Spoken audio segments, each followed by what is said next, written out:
Blockbuster Video was the cornerstone of any kid's childhood growing up. I cherish many memories of family nights going there to rent a movie and maybe pick up some snacks too. Your popcorn, secret popcorns, Raisinets if you had at least one hip bone replacement, and Twizzlers if you're a bitch. Red vines are superior in every way and I will die on that hill. But that's a video for another day. Anyways, there was a certain camaraderie and atmosphere in every Blockbuster location. Browsing the movies and arguing with your older brother which one to check out because your parents said you were only allowed to check out one between the two of you. No, Gavin, I don't want to watch Spy Kids 3D for the millionth time. Can we please just agree to check out Small Soldiers?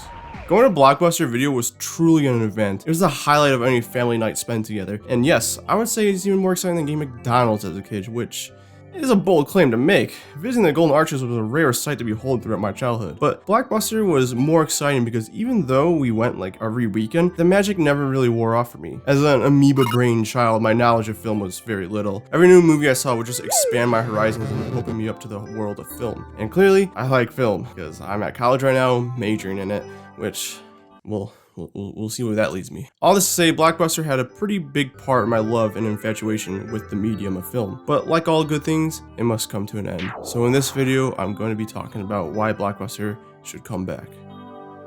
Is what I would say if I really thought it should come back, which I don't. Fuck you, roll the music.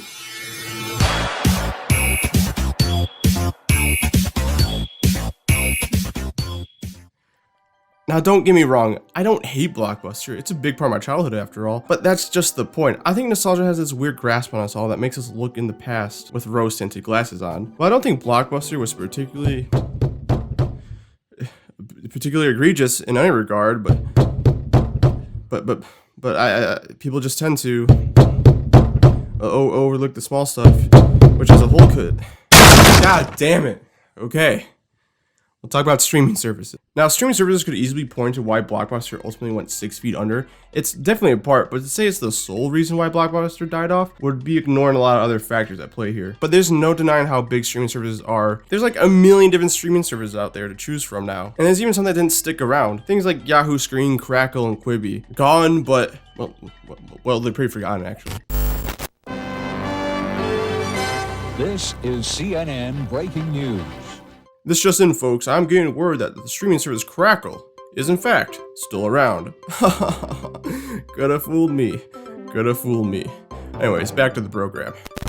But it's undeniable just how convenient streaming services really are. There's no need to get up and drive somewhere, no need to return the movie later. With just a click of a button, you'd be watching Grown Ups too, which honestly, no one should really have that much power, if I'm being honest. Sure, it's not as magical as a store experience, but during the winter you got defrost your car, scrape off the ice, and then drive on snowy and icy roads, just to get there and find out that the last copy of Happy Gilmore's checked out and you gotta settle for Billy Madison, and no one should have to settle for Billy Madison. And sure, streaming services can buffer and get all pixely from time to time, especially if your internet connection ain't too great, but at least you could actually watch the movie. Listen, the amount of DVDs that came out of Blockbuster looking like they went through a cheese grater is staggering. Not so much the movie DVDs, but when it came to a television show or video games, you'd be lucky if you could pass the play menu or the title screen. There was no quality control. This was a little before my time, but I know Blockbuster had the whole motto when it came to VHSs of please be kind, rewind, and would actually cost you a fee if you didn't rewind the tape on returning it. But taping a DVD to the bottom of a skateboard and grinding all day at a skate park, yeah, not only is that fine, but fuck it, put it back on the show floor. Because that's the thing. Even though my time spent in the store was amazing and I'll always cherish those memories forever, as soon as I left the store, those feelings and emotions faded away. You know, reality started to set in a bit more. Things like, let's pray this DVD actually works, or let's hope to return this on time so we don't have to pay late fees, which is another point. 16% of Blockbuster's revenue came from late fees, which, make of that of what you will, I just find it interesting. Blockbuster, at the end of the day, was a fun place, and I have some of my best childhood memories attached to that store, but in current day, it just doesn't hold up to the convenience and comfort of streaming services. And honestly, I hope Blockbuster stays dead, and if it does come back somehow,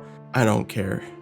And you don't either. And you wanna know how I know that? Because every now and again these bitches pop up out of nowhere talking about Blockbuster and how they wish it could come back and all that bullshit. But here's the thing, Family Video? They're still around. And to be honest, the only reason why Family Video is even still around is because they sell fucking CBD oils.